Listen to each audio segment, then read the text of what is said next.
who spends your money. Ecclesiastes 5:1-7. Guard your steps when you go to the house of God. Go near to listen rather than to offer the sacrifice of fools who do not know that they do wrong. Do not be quick with your mouth. Do not be hasty in your heart to utter anything before God. God is in heaven and you are on earth, so let your words be few. As a dream comes when there are many cares, so the speech of a fool when there are many words. When you make a vow to God, do not delay in fulfilling it. He has no pleasure in fools. Fulfill your vow. It is better not to vow than to make a vow and not fulfill it. Do not let your mouth lead you into sin, and do not protest to the temple messenger, my vow was a mistake. Why should God be angry at what you say and destroy the work of your hands? Much dreaming and many words are meaningless. Therefore, stand in awe of God. Ang una pong topic ng chapter na ito ay tungkol sa panayam sa Diyos, sa pagpunta sa kanyang banal na tahanan, at sa paggawa ng mga pangako o mga panata sa Diyos. Sinabi niya, mag-ingat-ingat ka pagka ikaw'y pumapasok sa bulwagan ng Panginoon.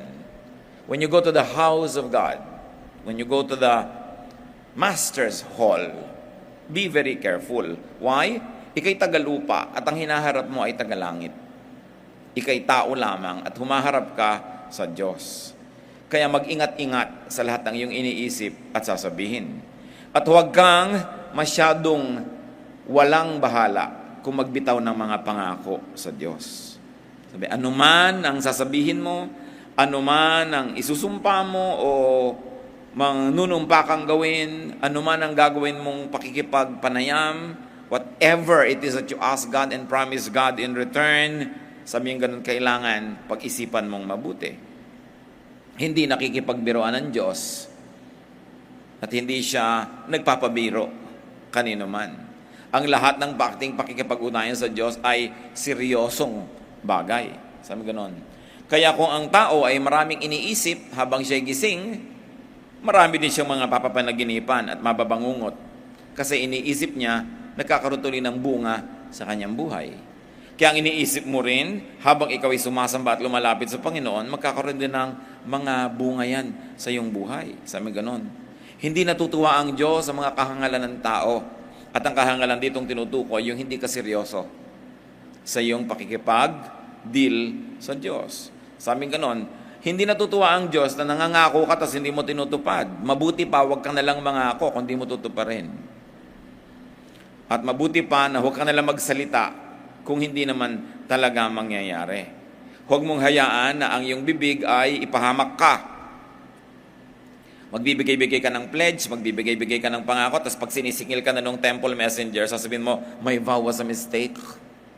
Joke only. Hindi ko na pag-isipan. Nag-pledge ako, nangako-ngako ako sa Diyos, tapos hindi ko pala matutupad. Sabi ganoon, hindi naman ako serious noon, sorry. Sabi ganoon, kaya mapapahama ka sa ganyan mong ginagawa. Kailangan, pag tumitindi ka sa harapan ng Diyos, may pitagan, may paggalang. So people are to be cautious about outward and needless and unnecessary sacrifices. Yung tinatawag na sacrifice of fools. Marami po mga tao, sakripisyo ng sakripisyo, hindi naman kailangan. Panata ng panata, pangako ng pangako, hindi naman nila kailangan gawin sa sarili nila yon. Why? Because people can be needlessly guilty because religious teachings can over-moralize and over-accuse. Sakit na ng maraming religious leaders, sakit na ng maraming mga religious establishments, sakit ng maraming churches na sobrang magpagilty sa mga tao. Parang masamang sumaya, masamang mag-enjoy, masamang ganito, masamang ganyan, puro na lang lahat masama. Ang tao tuloy sa sobrang guilt feelings, naiisip niya na ang tanging paraan na lang para gumaan-gaan ang kanyang guilt feelings, mangako ng mangako, mag-pledge ng mag-pledge, magsakripisyo ng magsakripisyo. So needless sacrifices could be any under or overdoing due to faulty hermeneutics, understanding and interpretation and application of God's Word. Napakarami na nating nakikita. Ang iyong lingkod man sa mahigit 30 taon sa ministry, Nakita na nating maraming pagturusa, pagtitiis, pagtitimpi, pagpipigil, pagiging guilty ng tao na hindi naman dapat. Nasobrahan sa turo. Nasobrahan sa higpit ng turo. Nasobrahan na makondisyon ang isip na puro mali ito, masama ito, kahit hindi naman galing sa Diyos. Nagkataon lang na yung mga interpretation at reading ng kanyang teacher ay on the very strict and conservative side. Ang nangyayari tuloy ang mga tao, lagi nilang guilty. At ang ginagawa nila para mabawas-bawasan yung guilt na yon, lagi nilang may sacrifice. At ito, tinutukoy ni Solomon, maraming sacrifices, hindi naman kailangan. Dahil yung guilt mo, hindi naman tama yung guilt mo eh. Dapat naman hindi ka feeling bad only because you're having a good life or you're having a good time or because of this, because of that. The Christian is free to do anything that the Bible does not prohibit. And the Bible has very few prohibitions. Kaya lang pagka dumaan na yan sa pulpito, dumaan na sa Bible teacher, dumaan na sa classroom, pinaparami lalo ng mga teacher at mga preacher, yun bumibigat ang dala ng tao. Kaya nga ang Panginoong Jesus, pinapagalitan niya yung mga religious leaders ng panahon niya. Sabi niya, ang bibigat na mga ipinapasa niyo sa mga tao, tapos hindi niyo naman sila tinutulungan para ito ay kanilang pasanin. Ang hihirap ng mga pinapaabot ninyong mga pamantayan, wala na kayong ginawa kundi usigin sila, wala na kayong ginawa kundi hingan sila ng hingan. Ang tao hirap na, kaya nagagalit ang Panginoon sa mga religious leaders sa kanyang panahon. Kasi hindi pagaan pabigat. Hindi paluwag ng loob, pasikip. Hindi kalayaan, kundi lalong nababurden habang nagiging relihiyoso. Kaya ang isang negative effect ng too much religion, ang tao nawawala na ng saya, nawawala ng sigla, nawawala na ng buhay, lagi nilang nagigilty. So, namamanata tuloy. Kaya napakarami mga namamanata, naghahampas ng sarili, nagpapapako, mga lumalakad ng paluhod, dumidipa, nag-aayuno. Actually, parang suhol yon. Dahil sa kanilang pakiramdam, yan lang ang paraan para makabawi-bawi sila sa kanilang mga kasalanan. Pero hindi dapat ganoon ang itinuturo dapat ng Bible-based na pananampalataya, freedom in the blood of Jesus, the grace of God through forgiveness. Kaya kung nagbibigay ka sa Diyos, namamanata ka, na sumusumpa ka, nagpe-pledge ka, hindi dahil guilty ka, kundi dahil natutuwa ka, tumatanaw ka ng utang na loob, na nagbibigay ka sa mga gawain ng Panginoon, hindi para suhulan ng Diyos na ipikit ang kanyang mga mata sa iyong patuloy na mga pagkakasala. Nagbibigay ka dahil sukli mo ito sa kabutihan ng Diyos na nararanasan mo na. Habang lumalaya ka, gumagaan ang iyong pakiramdam, lumiliwanag ang iyong pag-iisip, lalo ka nagiging good giver, not because you're guilty, but because you're already set free from guilt. Magkaiba yung ganong pananaw. So Solomon was teaching us not to be thoughtless and careless and impulsive about our promises to God. Pag-ingatan daw ang thoughtless promises to God. Now, it is not wrong to make promises to God, but promises should be well thought of and kept. Pag sinabi na mabuti pa huwag ka na lang mangako kaysa hindi mo tuparin, hindi ibig sabihin nun yun talaga. Ang sinasabi lang, mangako ka, good, pero tuparin mo. Kaysa mangangako ka, hindi mo naman tutuparin. Kasi kung ganun yung application, edi wala na lang mangangako sa Diyos. Ang Diyos nga, ang daming pangako sa atin ang dami niyang promises sa atin. Kaya hindi man masama na ikaw din mag-promise ka sa Diyos. Kaya lang, isipin mo ito pa rin. Make promises to God, but be serious. And then be free from needless and impossible promises. In the Bible, there was a man na ipinangako niya, pag nagtagumpay ang aming gera, pag uwi ko, papatayin ko bilang offering ang unang sasalubong sa akin. Ang unang sumalubong, ang anak niyang babae. Masama man sa loob niya, pinatay niya. Kasi nangako siya Alam niyo kung ba't may ganun pangako? Dahil nung araw, ang unang sumasalubong sa iyo, yung mga hayop. Kasi ang silong ng bahay ng mga tao noon, yung mga hayop doon nakatira, yung mga tao nasa second floor. So pag uuwi ka, usually yung mga kambing, mga unang sasalubong sa iyo, mga alaga mong hayop. Kaya yun ang kanyang kakatayin, i-offer sa Diyos. Nauna ba namang lumabas yung anak na dalagita? It was a needless and an impossible promise. The guy kept it dahil pangako niya sa Diyos. Pero hindi ako humanga sa kanya. Dahil in the first place, ba't ka nangako ng ganyan? Siguro inaasahan niyang asawa niya o biyan na ng unang lalabas, no? Kaya wala akong magagawa, pangako ko to sa Diyos. Pero yung anak ang lumabas, ang hirap nang nangyari sa kanyang buhay. A promise is a covenant. It's a contract. It's a bind. Kaya mag-iingat tayo kahit sa pangangako sa tao. Yung mga pinapangako mo, iibigin kita habang buhay. Ano naman paano mo nalaman na hindi magbabago ang pakiramdam mo? Diba? Hindi ipinapangako ang ganyang mga bagay. Sabi mo lang, sisikapin kung ibigin ka habang buhay. Pero hindi ka nakakatiyak na iibig ka buong buhay. Yung magbabayad ako sa'yo sa katapusan. Nakakatatlong katapusan na, wala pa yung pala sa katapusan ng mundo. Ang bayad. Kaya pag may nagsasabi sa'yo sa katapusan, itanong mo, katapusan ng Mayo o katapusan ng mundo? Kasi hindi malinaw. A loose tongue often gets its honor in a tight place. Yang laging nagngangako, madalas mapako. So this is a lesson not only in our relationship with God, but also in our human relations. And the lesson is, do not commit yourself too soon. Huwag kayong o agad. Huwag kayong mangangako agad. Kahit sa pag-ibig, huwag kayong makikipagsumpaan agad. Magpapalitan agad ng sing-sing kasi nagbabago ang pakiramdam ng tao. Paano ngayon kung committed ka na? Nagbago ngayon loob mo. Obligado ka ngayon na panindigan yung sinabi mo. Kaya mas mabuti, matuto tayo kay King Louis XIV of France.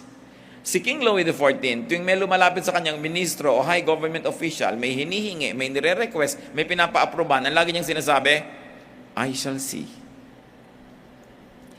I shall see.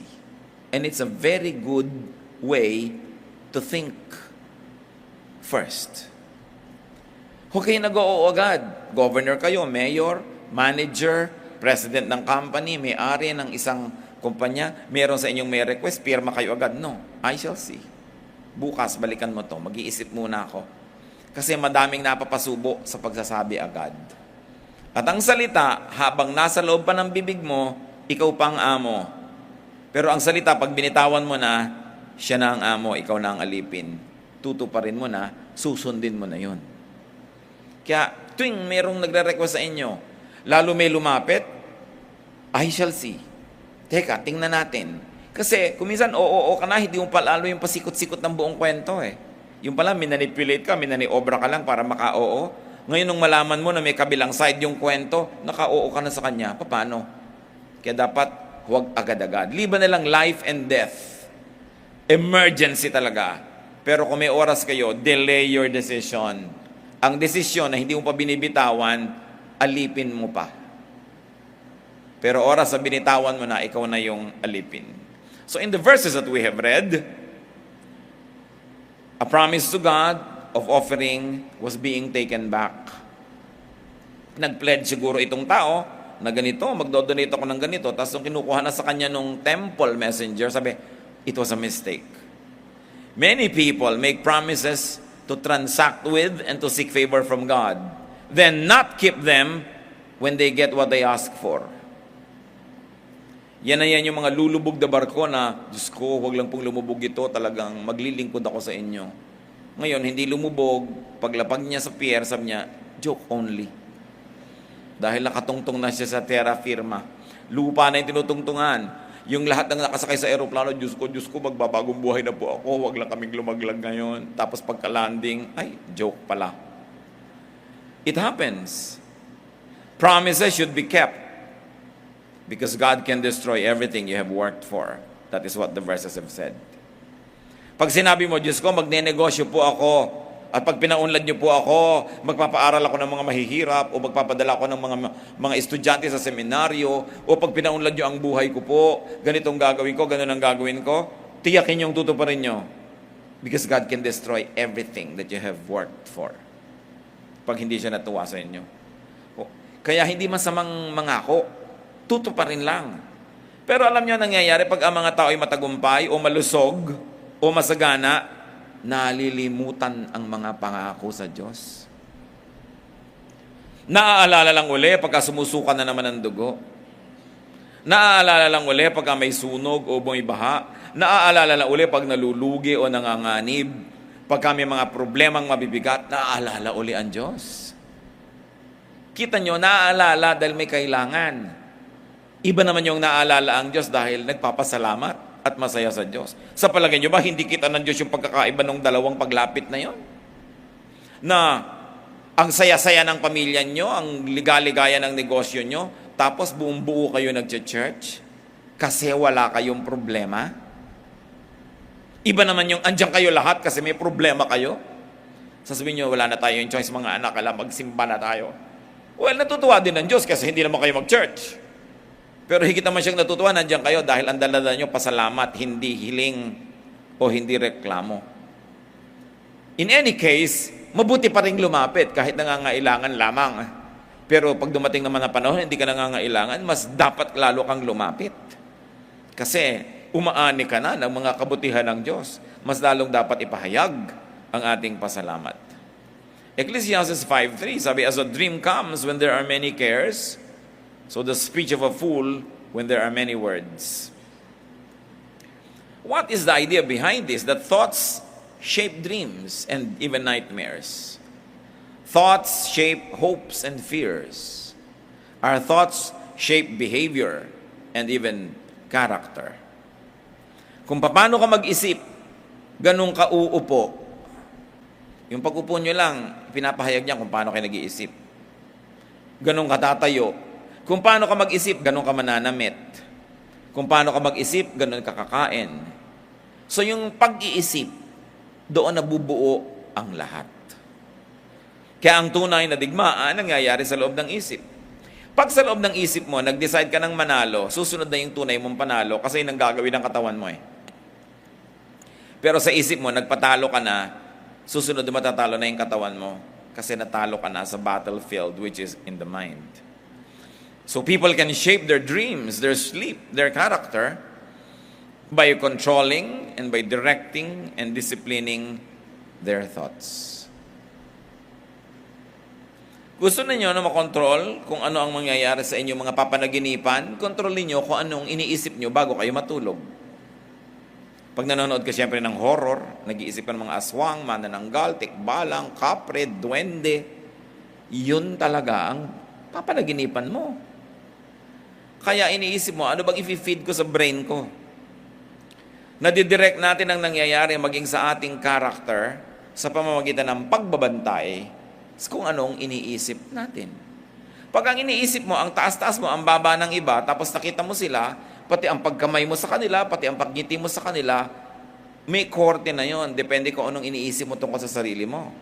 If you think that you are superior, it will show in your smile. If you smiled at all, it will show in your bodily posture. It will show in your body language because you've already thought of it. Kaya ang binabantayan, isip. Ibang topic na naman ito, hindi na ito yung promises or vow. Kumambyo na si Solomon. It's about thoughts and what happens after we have made our thinking process. Kung gusto nyo po na halimbawa, maiba ang pakikitungo nyo sa inyong kapatid, sa inyong asawa, sa inyong anak, magulang, biyanan, baguhin nyo ang paraan na iniisip nyo sila. Pag sa isip mo, iniisip mo, naiinis ako sa kanya, nayayabangan ako sa kanya, ayaw ko siyang pansinin, sigurado pag nagkita kayo, ganun ang mangyayari ng gagawin ng katawan mo. Kaya kung hindi kayo masaya sa anumang namamagitan sa inyo between you and another person, change the way you think about the person, change the way you think about the situation, and your body will follow. And the change in your bodily movements and body language will actually induce the other person to also change his or her way of dealing with you.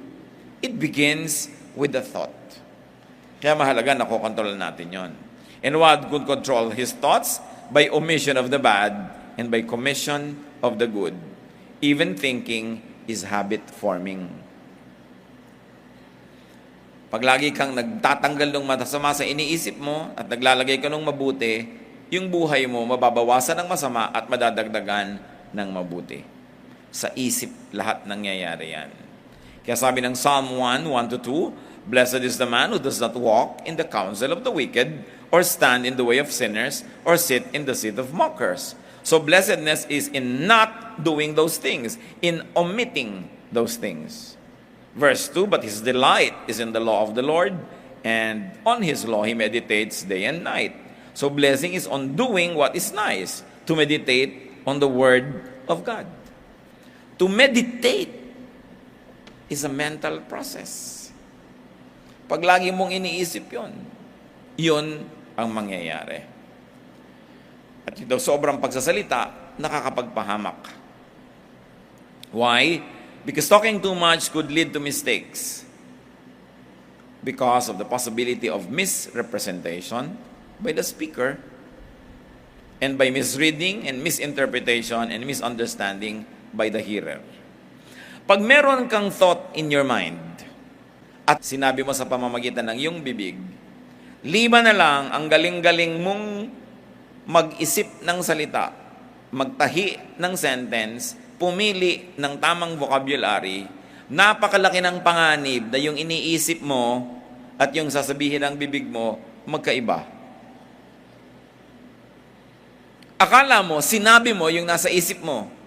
Pero sa pagpili mo ng salita, ang totoo, iba na pala yung nasasabi mo. And it's one half of the communication problem. The other half is, meron kang iniisip, sinabi ng bibig mo yung iniisip mo, yung sinabi ng bibig mo, nadinig ng tenga ng nakinig sa'yo, inisip niya, ininterpret niya yung narinig niya. Nakakatiyak ka ba na yung ibig mong sabihin, ganon din ang ipapakahulugan ng nakinig? Ang laki ng pagkakataong magkamali. Kasi sabi mo, hindi naman yan ang ibig ko sabihin. Yan ang nadinig ko sa'yo. Sasabihin nung nakinig. Kaya po maraming away ang mag-asawa Kasi magkaiba ng paraan ng pagsisimbolize ng idea ang lalaki at babae. Yung babae, mahal kita. Therefore, mainit na mainit ang kape. Mainit na mainit ang sinangag. Bagong laba ang ating mga bedsheet, ganun yon.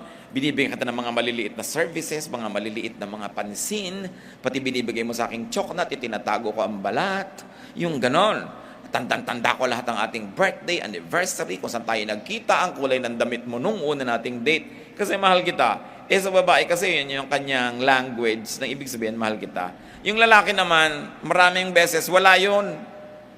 Pag sabi mo, mahal mo ba ako? Oo, kita mo nga, pinakasal lang kita. Wow, thank you very much. Salamat naman, pinakasalan mo ako. Pero sa lalaki kasi, pinakasalan ka pala, yun ang pinakamataas na pagpapakahulugan niya ng pag-ibig. Kahit na nile-neglect ka niya, which is not an excuse. What we're just trying to say is, magkaiba kasi na expression. Same idea of love, pero pag sinabi ng bibig, sinabi ng katawan, iba na. So, iba na ngayon ang reading. And one of the most terrible situations in communication is that not what I said, but what you thought I said, syndrome. Hindi yan ang sinabi ko. Pag sinabi ng lalaki na, gagabihin ako, sabi mo, huwag ka na nga umuwi. Anong ibig sabihin ng babae nun? Umuwi ka na. Diba? Ang ibig sabihin talaga, umuwi ka na. Huwag ka na umuwi. Sige na, huwag mo na kami balikan. Balikan mo kami. Yun ang ibig sabihin nun. Kung ang basa ng lalaki talaga, huwag na siyang umuwi, di nga umuwi. Di ba galit naman yung babae? Ba't di ka nga umuwi? Sabi mo, huwag na ako umuwi. Magkaiba kasi. The same word can mean differently to different people. Kaya sinasabi ni Solomon, the more you speak, the more chances of error. So unless you can speak well, it's always better not to talk too much. The more talk, the more mistakes. Mistake ko minsan of misrepresenting an idea with the wrong word. Katulad na lang nung, bakit mo naman ako tinapakan? Di kita tinapakan, natapakan kita. Di ba? Magkaiba? Iba naman yung tinapakan sa natapakan. Nag-aaway yung mag-asawa ko minsan. Ikaw naman kasi, iniwan mo yung gatas ng bata. Nakita mong may lakad tayo. Hindi ko iniwan, naiwan. Magkaiba. The misrepresentation can create trouble. Kaya sabi, bago ka magsalita, utang na loob, isipin mo muna yung sasabihin mo. Kasi baka mali ang dinig nung gusto mong kausapin, lalong gumulo ang buhay nyo. At hindi ba, pag may misunderstanding, maliban na lang disente, mababang loob, at matalino yung nag-aaway, pag nag-usap yan, tendency, mas magkagalit pa. Oras kasing may narinig kang isang word na hindi mo nagustuhan, ipapako mo siya sa word na yun, yun lang lagi ang topic mo, yung sinabi niya na yun. Sabi mo, kasi strong ka dun nahuli mo siya na may nasabi siyang nakakapagpahina ng argumento niya. So, gumugulo. Kaya kung gusto natin talaga magkasundo, sabi niya, less words. Don't talk at once. Think. Kasi pag hindi ka nagsasalita agad, humuhupa ang iyong galit. Pag hupa na yung galit mo, maiiba yung words na lalabas sa iyong bibig kesa kung galit ka. Kaya importante mga kapatid, pag galit kayo, try not to talk. Because you might say things you will regret. Ito ngayon ang problema, nasabi mo na. Minsan may kasalanan sa iyo si A. Siguro kung 1 to 10 ang kasalanan lang niya 3. 10 being the most kasalanan. 3. Nagalit ka kung ano nang pinagsasabi mo, yung ngayon nasabi mong sakit sa kanya, 7 ang cause. Nadaig mo pa ngayon yung crime niya, samantalang nagagalit ka lang dapat, may right kang magalit. Pero dahil sobra ang galit mo, alam niyo yung ending nun, ikaw pa itong nagsasorry. Sorry. Tapos nagtataka, teka, siya ang nang may gawa na wang mali, ba't ako'y nagsasorry ngayon dito? Kasi yung bibig mo. Sabi ka ng sabi ng masasakit na mahirap, ikaw ngayon ang huling may kasalanan, siya yung nauna, pero ikaw yung huli. Ikaw ang mas fresh ang kasalanan. Kaya kung hindi ka nagsasalita agad, you have less to regret about. So it is important to control our tongues. And another thing, brothers and sisters, is to try to understand what the other person is saying. Maraming sinasabi ang kapwa natin, mas maganda doon ang kahulugan na gusto nilang sabihin, limited lang ang vocabulary nila. Hindi nila gustong manakit, limitado lang kakayahang magpahayag. Kuminsan hindi lang magandang magbitaw ng salita. So, pag gano'n, anong a-appreciatein nyo? Not the form of the language, but the spirit of the language.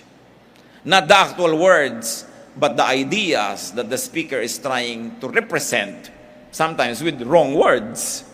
So, hindi lang yung dadidinig mo ang hinuhusgahan mo, yung pusong pinanggagalingan ng salita na yon. So, people should not really avoid speaking, but just be careful and be correct and be responsible. Then Solomon brings us to another topic, Ecclesiastes 5:8 to 9. If you see the poor oppressed in a district and justice and rights denied, do not be surprised at such things.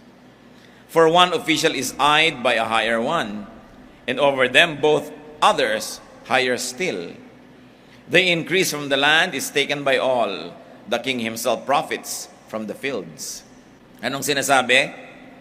Pag kami nangongotong sa'yo na pulis, huwag kang magtaka. Merong parte yung officer nun. Kaya hindi yun na-stop. Pagka ikaw'y panahihirapan ng clerk sa City Hall, o kaya kinokorrupt ka ng kung sinong government agent, huwag kang magtaka. May cut yung amo nun. At hanggang kataas-taasan yan, may pananagutan. Kaya ganyan yung sistema. If you see the poor oppressed in a district, ganon, and justice and rights denied, do not be surprised at such things. For one official is eyed by a higher one, by a higher one, and over them both are others higher still. The increase from the land is taken by all. Sabi, lahat sila nang huhut-hut sa inyo. The king himself, yung kataas-taasang opisyal, profits from the fields. What is Solomon saying? There is injustice because injustice can be institutional. It can be systemic and bureaucratic. May paraan, may sistema, kaya may injustice. Kung ang injustice ay doon lang sa baba, madaling masusugpo yun nung nasa taas. Hindi yan nasusugpo dahil hanggang kataas-taasan, kasama sa pangungulimbat, kasama sa pagnanakaw, kasama sa corruption. Kasi kung talagang iibigin ng nasa taas na naisugpuin at hindi siya kasama sa masamang bagay na yan, masusugpo yan. Justice should begin, Solomon says, from above. Justice should begin from the powerful.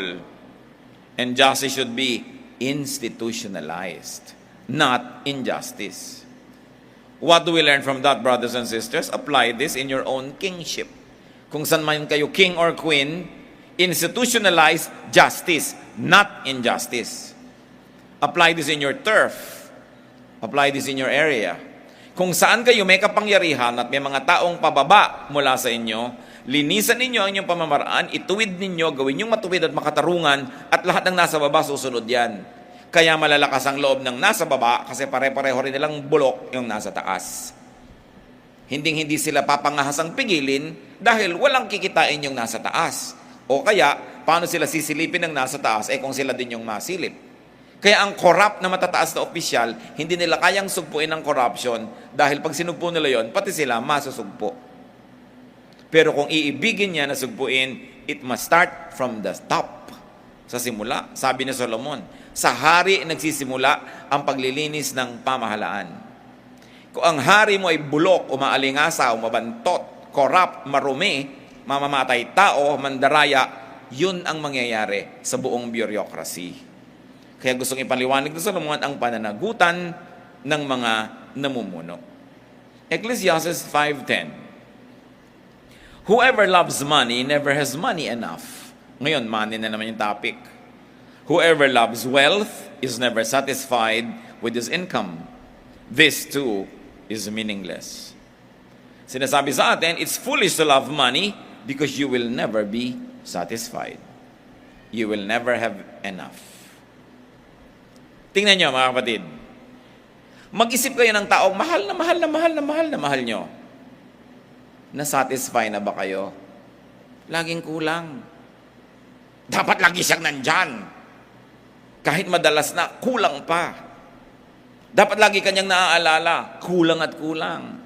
Dapat lagi kanyang naiisip, kulang at kulang. Kasi whoever you love so much will never be enough.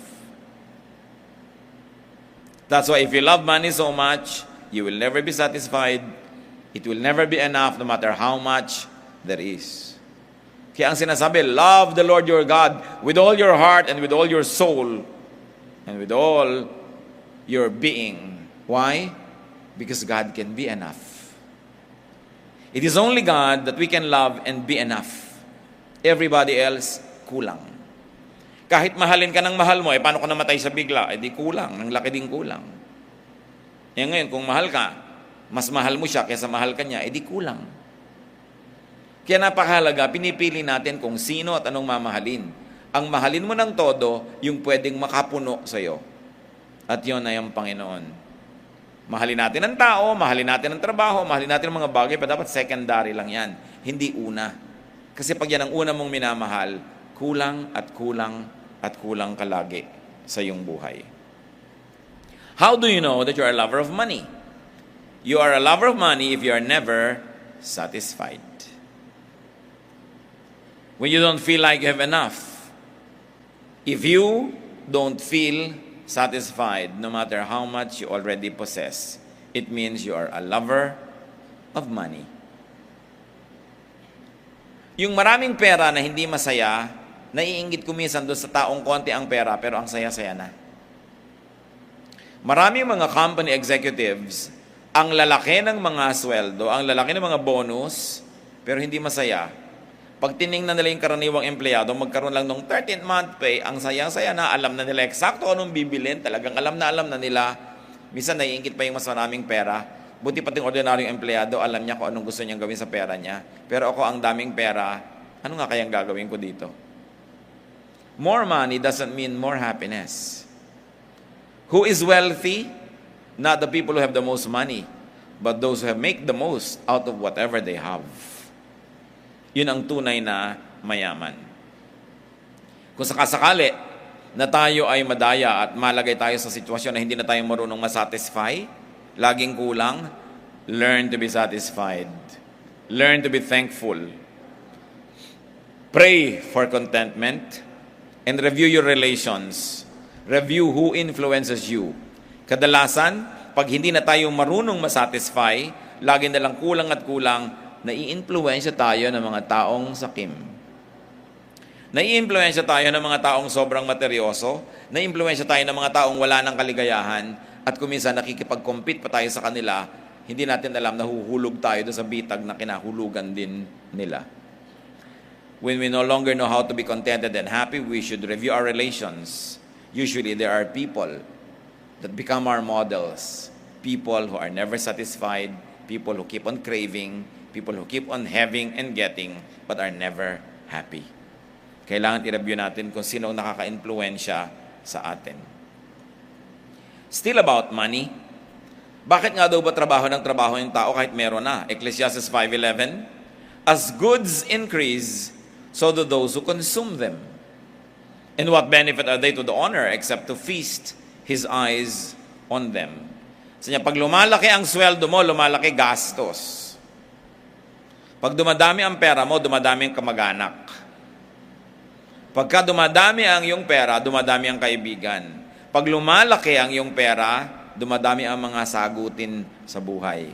Kaya ang nangyayari, sabi niya, kita ka ng kita, pinapatay mong sarili mo, pero yung kinikita mo, nakikitingnan mo lang sandali, dumadaan din sa mata mo, wala at wala rin. Kaya magtataka yung dating mag-asawa, ang income nila halimbawa, napakaliit, nag-Saudi ngayon yung isa, lumaki, pero ang ending every month, wala pa rin. Kulang at kulang. Kasi siyempre, pag nagsa-Saudi ka, o nasa Qatar ka, o nasa kung saan ka man, ang mga kamag-anak nyo dumadami. Hihiling, hihingi. Lagi ka nakukuhang ninang sa lahat ng kasal. Diba? Lagi ka na lang na ine-expect malaki ang bag pag may namatay. Lagi ka na lang lalapitan ng lalapitan kasi alam nilang may pinagkukunan ka. Kaya ang ending mo, nagkahiwala kayong mag-asawa, nangungulila kayo, ang lungkot-lungkot nyo, ang daming nakikinabang sa pera nyo, at the end of the month or at the end of 5 years, wala rin naman. Samantala yung hindi umalis, magkasama lang maghapon dyan, tumataba pa nga. Sa kahihingi. No? Sa kaaasa, sila yung laging may party, sila laging magkasama. Ito naghihiwalay, nasa sacrifice. Ang ending kadalasan din naman, wala eh. Nagkakahikaw sandali, pero mamaya nakasangla na. No? Nakiluliyay na yung sangla. Nandun na sa ahensya. Kuminsan, kukuha pa ng mga gamit-gamit, mamaya na naman, nakasangla na naman. Pag hindi, tininuan. Kasi as goods increase, so do those who consume them. So anong gagawin mo? Kailangan hindi laging cash. Pagka kumikita ang iyong asawa na may extra ganitong amount, sa dami ng mga kamag-anak mong lagi nangihingi, hindi ka naman makatanggi dahil andyan lang talaga yung pera, kumuha ka ng hulugan. Hulugan na bahay, hulugan na lupa. Ay, naihulog ko na. Naku, kahuhulog-hulog ko lang. No? So next month ulit, naku, naihulog ko na naman. E di ngayon, tumatagal, nakakalupa ka, hindi yung nakapapapak na mga kamag-anak mo. Ganun na mangyayari niyan eh. Siyempre, hindi mo matiis ang pamangkin mong hindi makapasok, hindi mo matiis yung ganon, si ganyan. Hindi naman mauubos yan eh. Dahil tad ang mga kamag-anak nating hikahos. At maglalabas ang lahat sa lunggayan, siya ang nag-alaga sa'yo nung maliit ka, pinaliguan ka niya, etc., etc. Oras na may pera ka na, dumadami nag-alaga sa'yo nung araw. Dumadami ang kamag-anak nyo. Sinabi na sa Solomon yan, and these are the burdens of being rich, the burdens of having more money than others, people expect from you. Kahit lang sa kumpanya, medyo umasenso lang ng konti yung kumpanya, mabili, maraming negosyo, people already expect salaries, increases, bonus. Pero pag nalulugi yung kumpanya, hindi naman nag-aambag yung mga empleyado. Nalulugi, hirap na hirap. May empleyado bang, eto muna po yung hikaw ko, sir. Diba? Gamitin niyo muna. Huwag niyo po muna kaming sweldohan. Pagka hirap na hirap yung kumpanya, sinong empleyado ang nag-aambag? Pero pagka malaki yung kinikita ng kumpanya, lahat gusto magka-increase. Sana, humihingi ka ng increase pag malaki yung kita ng kumpanya at pagka mahina, huwag niyo muna kami sweldohan ngayon. Okay lang. Pero one way. Kaya ang hirap ng umaasenso. Marami pong mga kumpanya gusto magbigay ng increase. Kaya lang iniisip noong kumpanya, kasi naman season na lang, mabenta lang tayo ngayon. Pag in-increase na natin yung sweldo, kahit bumaba na yung income natin, hindi natin pwedeng ibaba uli ang sweldo. Labag na yun sa batas. Kaya kung minsan, uunawain din natin kung ba't hindi nagbibigay. Yung mga tao, pag nakita mo, uy, buti ka pa, nasa abroad ang asawa, oo nga, kulang na kulang ang pera namin. Kasi kung hindi ka nagganon, utangan ka na. Pagka merong lamay, may tumabi na sa'yo, pakwento-kwento, pero bumabuelo lang yun, ha? Tapos merong ka ba dyan? Biglang, patay ka. No, kasi may pera ka eh. So, nahihirapan yun. People expect from you, and people would like to spend your money for you.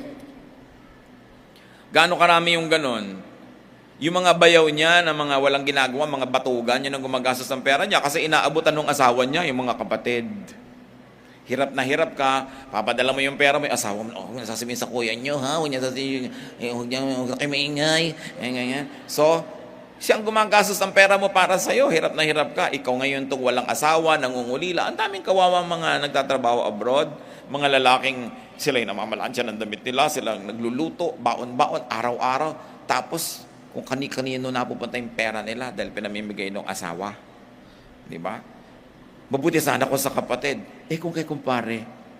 Di ba? Pare, eto muna. Ganyan-ganyan. Ang pera. Kawawa naman itong si nag-abroad. Kaya, anong lesson nun? Isipin mong mabuti kung talagang gusto mong kumita ng malaki. Isipin mo kung ano yung bayad. At isipin mo ang daming manghihingi sa'yo. Ang ending din yan, halos wala rin natira sa'yo. Masama ka pa. Matapos mong magbigay ng 3 times, sa 4th time, hindi ka nakapagbigay, ang sama-sama mo pa. Mahirap umasenso sa ating bayan sa dami ng kamag-anak. No? Pero kung ikaw talaga, meron ka namang mapagkawang-gawang loob, maluwag sa iyong puso, okay lang. Pero kung gusto mo na, eto ka, hirap na hirap, nagsasakripisyo, tapos sasama lang pala loob mo para imamigay, dapat sabihin mo, teka, hanggang dito na lang gagawin ko, hindi ko nadadamihan. Actually, yun ang point ni Solomon. Hindi niya tayo tinuturo ang mawala ng ambisyon o maging kontento sa konti. Pero sinasabi niya, yung naghahangad ng marami, marami ring ibinabayad yon. Willing ka ba? Isipin mong mabuti. Then Ecclesiastes 5:12, the sleep of a laborer is sweet, whether he is little or much, but the abundance of a rich man permits him no sleep. Hindi naman ito laging gano'n na absolute. Pero because this is poetry, nagpapakita ng comparisons and contrasts si Solomon. Sinasabi niya, alam nyo, mas masarap pang matulog yung mga karaniwang manggagawa kaysa doon sa mga matataasang ranggo eh. At totoo naman yun, ano? Yung mga kapwa natin mahirap, sa hirap ng trabaho, pag natulog, tulog na tulog. Talagang hindi mo magising. Maraming mayayaman, kailangan pa ng tranquilizer. Kailangan pa ng sleeping pill. Kailangan pa ng mood music at kung ano ng mga naaamoy-amoy na mga therapy para antukin. Kasi maraming inaalala sa buhay. The rich have much more worries. So usually, they have much more sleeplessness. This can be avoided by the rich and the abundant by not loving money.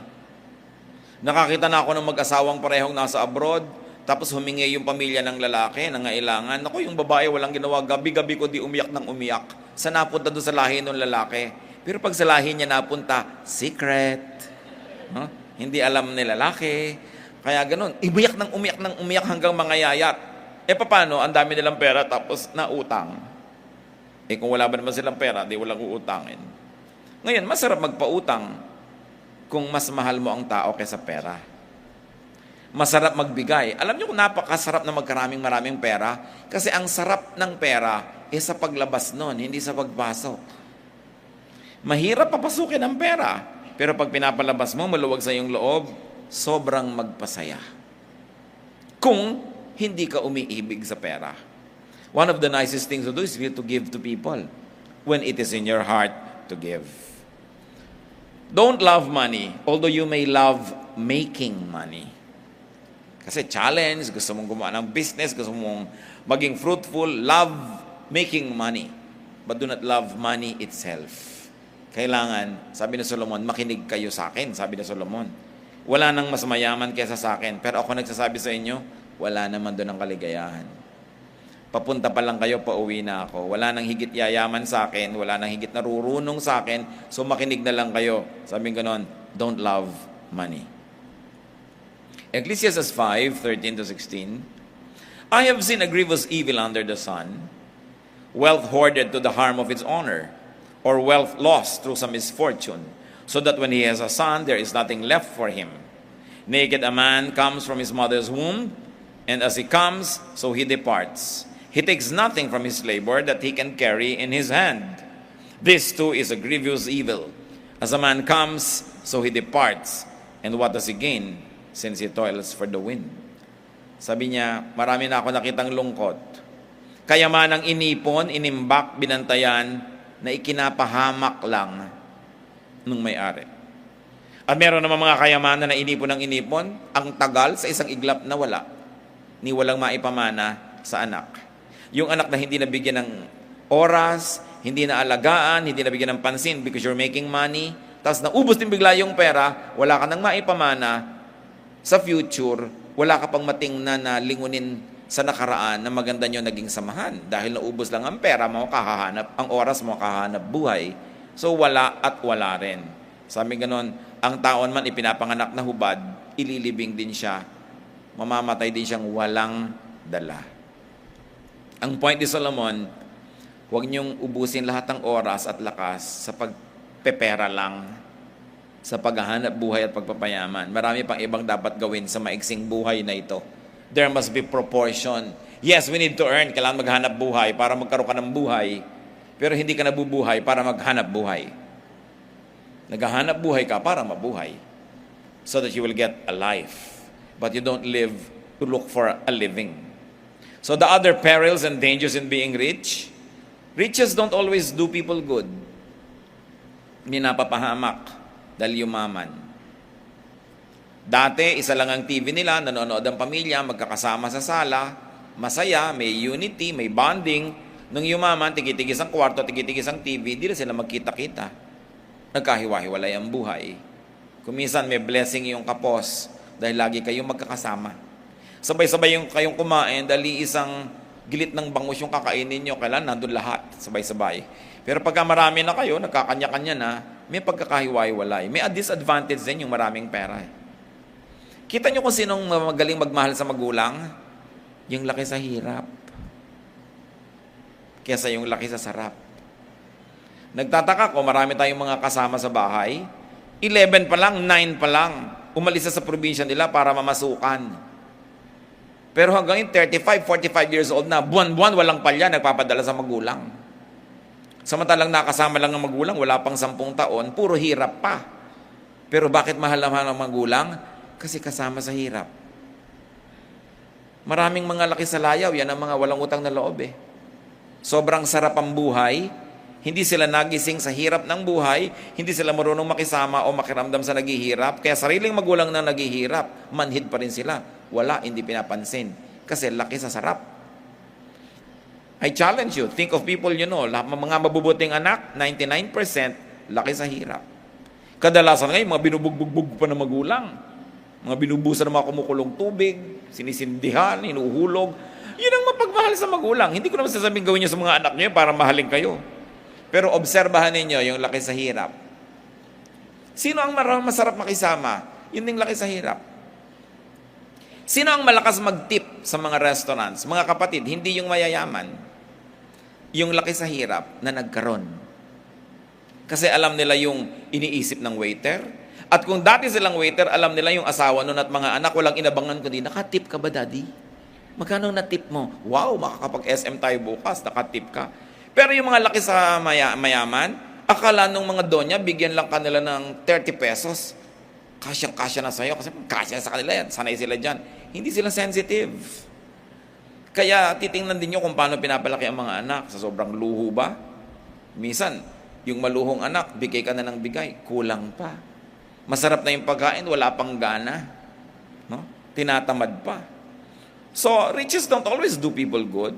Riches can even harm people. Kita nyo, pag yumayaman na kayo, dumadami nga yung nangihingi, dumadami yung umaasa. Kung minsan, number 1 ka pa sa listahan mga kidnapper. Mabuti kung wala kang pera, pakalat-kalat ka na dyan, hindi ka pansinin ng kidnapper eh. No? So, mas masarap ang tulog mo dahil wala namang interesado kumuha sa'yo. Riches could be lost in an instant. Pwedeng mawala. Riches don't guarantee security. Kadalasan nga, liability pa yan eh. Sino ba ang maglalakad na hindi namumulesya sa kalye? Di yung walang alahas. Subukan yung may alahas kayo, kinakabahan kayo. Kaya iba naman, tatanggalin pa, sasakay sa bus, pagdating, ikakabit pa. Ba't pa nilalagay-lagay yan? Papahirap sa buhay. No? Sino ang hindi nangyanakawan? Di walang nanakawin. Marami mga kabataan kaya namatay dahil sa cellphone. Kung walang cellphone, edi buhay pa. Kasi tinutukan, ayaw ibigay si cellphone dahil paano niya mababasa yung mua. Kaya sukdulang patayin mo ako, kailangan hawak ko ang cellphone ko kasi nag-expect ako ng text ditong Eat ka na. Mga ganyan. Wala namang kakwenta-kwentang mensahe, nagpapakabatay sa cellphone. No? So, napapahamak. Riches can't be taken beyond the grave. Tingnan nyo sa archaeology, mga pharaoh, mga hari, mga reyna, ang dami-daming dinalang kayamanan, kaya nga yung mga libingan nila, ninanakawan, hinuhukay. Kasi sa dami ng kayamanan doon. Kung wala kang kadala-dala, you will rest in peace. Pero dahil ang dami nilang dala, eto ngayon, nadala nga ba nila? Di ba, pruweba? Hindi. Andun pa rin sa ilalim ng lupa. Kung hindi nanakaw ng iba, pupunta sa museo. Ngayon, kung sa buhay mo, para ka lang magkaroon ng marami, nakipagkagalit ka sa mga mahal mo sa buhay, lumayo ang loob nila sa'yo, na-isolate ka, hindi ka sumaya, puro kahirap, ang dami mong na-accumulate, hindi mo naman madadala sa kabilang buhay, hindi ba kahangalan? Kaya dapat iniisip. Ecclesiastes 5:17, all his days he eats in darkness, with great frustration, affliction, and anger. Nakikita natin yung hirap pag sobra kang sumisikap magpayaman. Ecclesiastes 5:18-20. Then I realized that it is good and proper for a man to eat and drink, and to find satisfaction in his toilsome labor under the sun, during the few days of life God has given him, for this is his lot. Moreover, when God gives any man wealth and possessions, and enables him to enjoy them, to accept his lot and be happy in his work. This is a gift of God. He seldom reflects on the days of his life because God keeps him occupied with gladness of heart. So niya, pero alam niyo, kung gusto kayong pagpalain ng Diyos, pwede rin naman kayong yumaman eh. Kung talagang gusto ng Diyos, gawin niya sa inyo. So niya, alam niyo na pag-isip-isip ko pa, ang pinakamabuting gawin ng tao, kumain, uminom ng masarap, at enjoyin ang bunga ng kanyang ginagawa.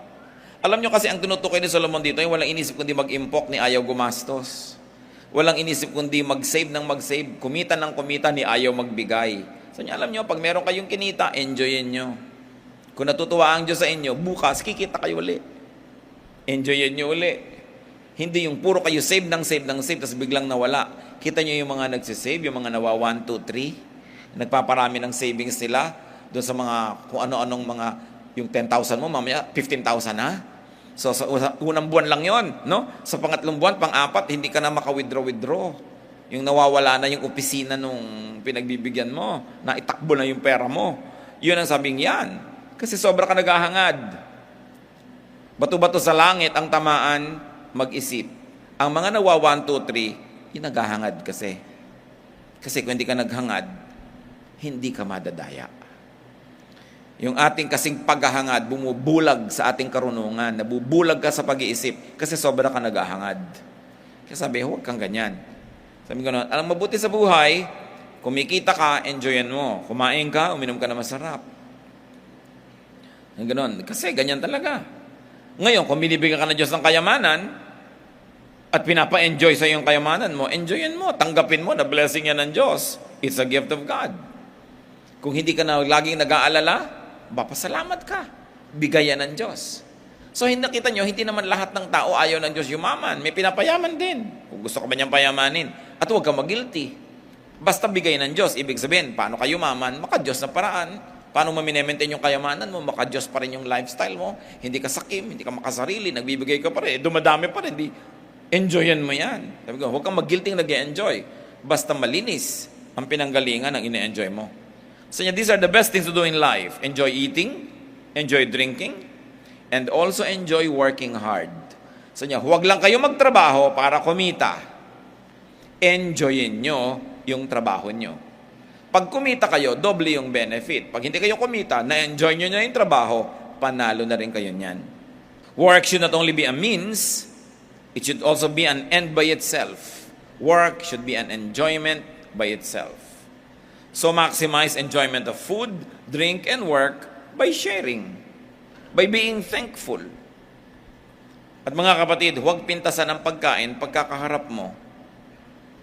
Pag may tao ka bang kaharap, pinipintasan mo? Yung pagkain kaharap mo, bigay ng Diyos, huwag mo ring pintasan. Hindi ethical, pinipintasan ang pagkain. Kasi lahat ng pagkain, maliban na lang lason, blessing yan. So, ina-appreciate yan.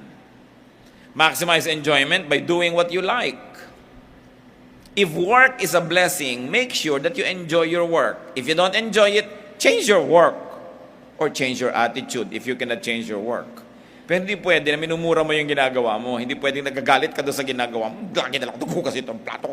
Laba na lang ako ng laba. Nagagalit ka sa sarili mong ginagawa. Nagkakalason yung katawan mo. Nalalason ang yung dugo. Nalalason ang yung puso. Kailangan mo rin naman laging gawin. Kasi mo, wow, ang sarap-sarap ng mga bula ng sabon. Bula. Para mag-enjoy ka kaysa nagagalit ka doon sa ginagawa mo, nagsasangag ka, ginaganyan mo yung kawali. Huwag kayong nagagalit sa ginagawa nyo. Kailangan nyo siyang mahalin. Kasi ang gawa, regalo din yan ng Diyos. Ngayon, kung talagang ayaw nyo maglaba, sabihin nyo sa asawa nyo, ikaw maglaba, ako mamamalansya. Yung piliin mo yung ginagawa mo na nagugustuhan mo. Napakasarap na may ginagawa ka, nasasarapan ka. Enjoy the process. And the rich who are blessed by God need not problematize their wealth. Don't be guilty if you are blessed by God and you become rich. Be guilty if you borrowed techniques from Satan just to have more than your neighbor. Pero kung alam nyo, galing naman sa Diyos. Pinagpapala niya ang labor nyo, yung work nyo. Be thankful. Just recognize that it is God's gift. And make sure it is not from and headed for evil. Maraming lessons ang chapter 5. Enjoy the wealth making if you're making wealth. Enjoy giving it away also. Enjoy sharing it. That's the way to enjoy it. Anything excessive, share it. Be happy, don't worry. And always be thankful, be grateful, and generous. So ang tanong sa lahat ng ating pagsisikap, lalo ang human sacrifice just to have more money is so much. Nasa-sacrifice ang relasyon mo sa asawa mo, sa mga anak mo. Nasa-sacrifice ang health mo. Nasa-sacrifice ang enjoyment mo sa buhay. Ang tanong, who spends your money? Is it really worth all the trouble? Don't kill yourself only to make much, much more money beyond what you can spend. Because others will spend it for you. While you are left cheated, unable to live your life to the fullest. Ama namin sa langit, salamat sa mga paalala nyo. Nagpapasalamat kami sa wisdom na binigay nyo kay Solomon. Turuan nyo kaming maunawa ito, lalo sa mga points niya na hindi kami lagi nag-agree. Ipaliwanag nyo sa amin kung ba't hindi kami nag-agree with the wisest man that you have blessed with wisdom. At makita namin, Panginoon, kung ano maring mali sa para namin pag-iisip. Teach us to benefit from this practical wisdom so that we may live life to the fullest, we may love and be loved to the fullest, and when we go, we will have no regret about how we spent our life. Magbulay-bulay tayo sumandali sa mga personal na kahulugan nito sa ating buhay.